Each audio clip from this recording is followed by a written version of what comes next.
Jen Royle with the Boston Herald, and welcome to another edition of Talk of the Town. I am here at the Celtics facility in Waltham, Mass, and I'm getting ready to talk to rookie Phil Pressey about his first season in the NBA. Phil, you're no stranger to this Waltham facility. Boston Basketball Amateur Club. Talk about what it's like to be back here in the NBA at a facility you're so familiar with. Yeah, I played here for a couple years with, my AU team. We practice here almost every day with Leo Papil. This feels like a second home because I was here day after day. It's good to know people here, and it feels like a home. When you were playing here back in 2006, did you ever think or did you ever dream of being a member of the Boston Celtics and saying, you know what, I'm going to practice here one day as a Celtic? It's always been a dream for me to play in the NBA.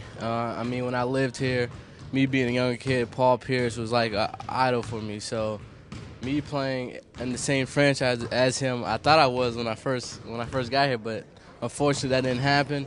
But I'm just glad to be here, be a part of the Celtics organization. I feel like the fan base and just the team is second to none, and I'm just happy to be here. Well, you went to Cushing Academy, one of the local schools here. So it must be nice, obviously, to be amongst fans of people maybe that you knew when you were here, when you were going to school. Yeah, it's kind of crazy because, when I say Boston fans, they love their teams. Whether it's the Red Sox, the Bruins, Celtics, and so on. They love their teams, and me just being around it, I kind of grew to like the Celtics and the Red Sox.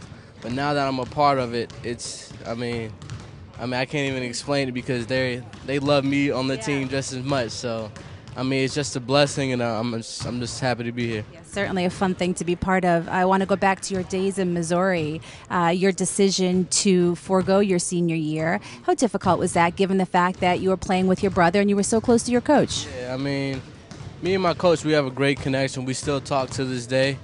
The kids there, when you're in college, you kind of grow to have good friendships outside the basketball team, and just that whole college atmosphere. It's a good thing to be around, and when you leave that until you start your real life, you no longer have people looking out for you on your own. So, but I just felt like I was ready to forego my senior year, and I felt like that decision I made was the best for me, and I think as of right now, I'm in a good position. Yeah, it seems to have worked out for you, that's for sure. So you called your coach, Uncle Mike, a good friend of your father's. How much of a role has he played in your development? He was my first coach. Then I had another coach after he left and went to Arkansas. But he was one of the reasons why I went to Missouri in the first place. Him and my dad, they go back to the University of Tulsa. They both went there, and they were roommates. So, I've known him since I was born. What have you had to make up for your height? Other things you've had to be really good at besides maybe getting rebounds?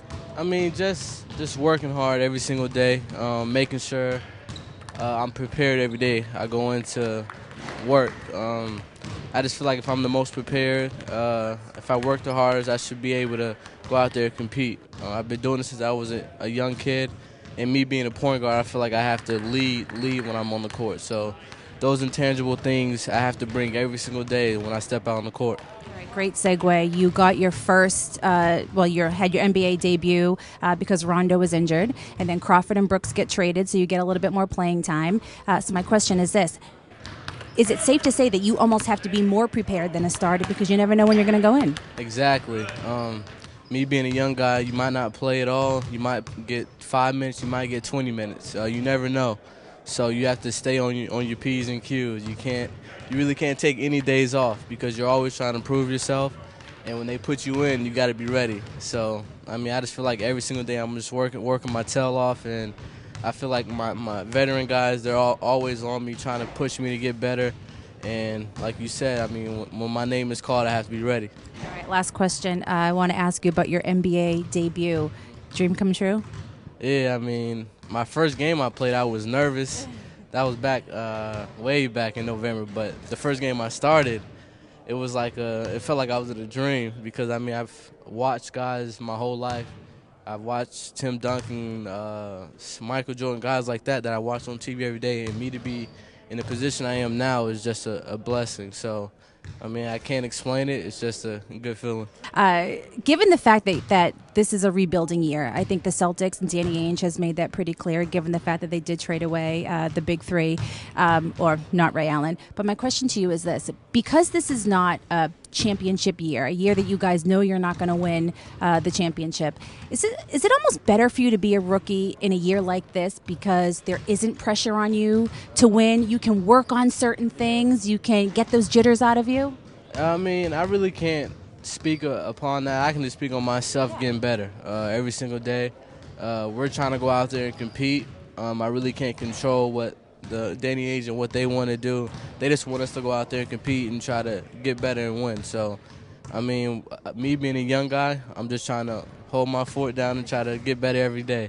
And, I mean, along with other young guys, and the vets are helping us out as well. So, I mean, that's all I can pretty much say.